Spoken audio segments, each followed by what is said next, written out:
Critical humanities, as the name suggests, is a critique of humanities from within the humanities context.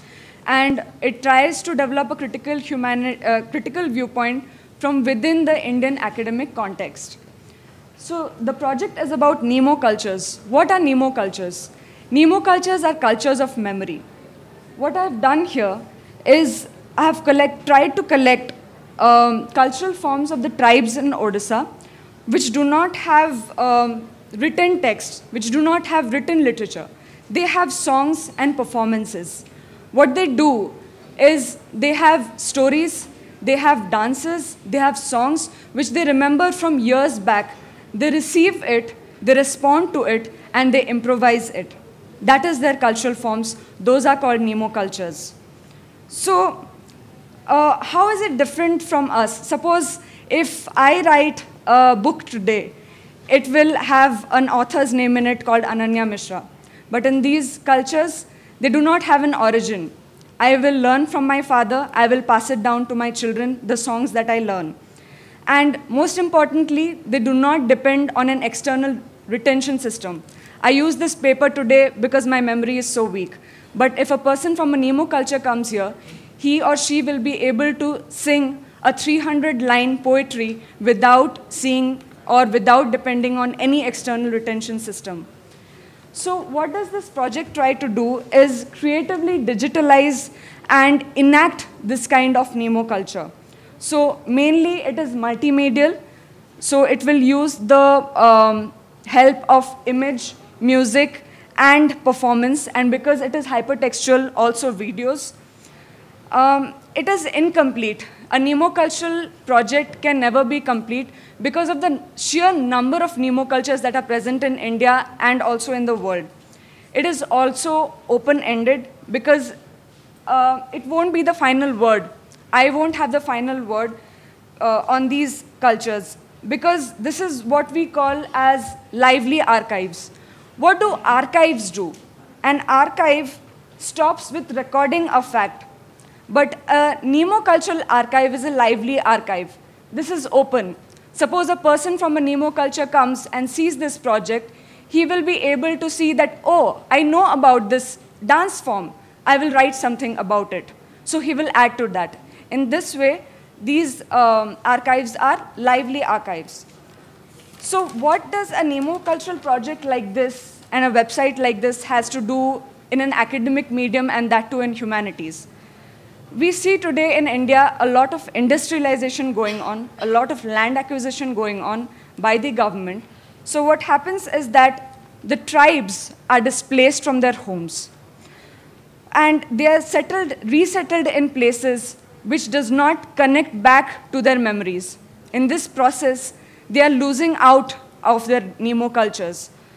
So what we attempt to do, what I, with this project and with some other fellow students who have worked on Nemo cultures in other parts of India, attempt to do is that we create a medium for them. We hope that education, the university setup, will reach students from the tribal medium. The education will reach tribes.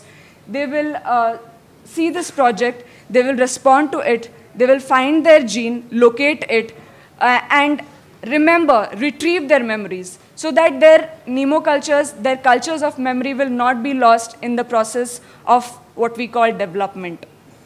So, here, Nemo cultures of Odisha, because I have come from Odisha and I have tried to search for cultural forms from Western Odisha. But Nemo cultures, by their very nature, they do not have any sense of place. So they transgress geographical boundaries. So the Nemo cultures that I have recorded here, suppose the songs, the tribes which sing these songs can also be found in the neighboring parts of Odisha like Andhra Pradesh, West Bengal, and Jharkhand. And the language is also not limited. The language in which the songs and performances are there are not just in Odia. They are in different languages used by the tribes, that is Kui, Gondi, Mundari, Loria, Bengali, Telugu, Hindi, and variations of Sambalpuri. And what I would like to do now is just show you parts of it. how a Nemo culture enacts a memory. How do we remember? Do we remember in a linear way? Do we remember that this happened, first this happened, then second this happened? No. Our remembrance is always non-linear. Our remembrance has gaps.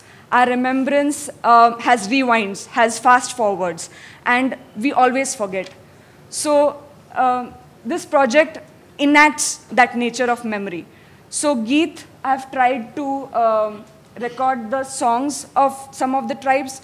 Due to constraints of time, I haven't been able to go to those places, but I have got from it from the internet and other resources.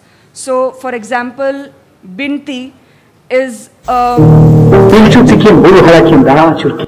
an origin song sung by the Santhal tribe. So suppose a person from the Santhal tribe comes to the university setup, comes to the academic medium, he will be able to remember this memory and will be able to do his creative and research work on it. Second, I have as Gatha, which are long stories, and these can be origin myths also, sung by these tribes in marriage rituals. Nacha, which is dance performances. So these can be rituals performances also, and these can be performed performances. There is a difference between the two. For example, in a festival, there is music playing and everyone dances. In a performed performance, you actually practice it and then perform it. And in Leela, I have recorded performances, Ram Leela, Krishna Leela, Shabar Leela, and Dhanu Jatra, which actually is a mixture of songs, dances, and stories mixed together. How do we forget? How do Nemo cultures forget? 3 lines. We do not have any record of it, at least in the written medium. So I think that a person coming from the Shabara tribe, when he accesses this medium, will be able to remember what is in his past and will be able to do a research project on this. So this is always a lively archive. This is open to the people from the Nemo cultures. This is not ours. Thank you.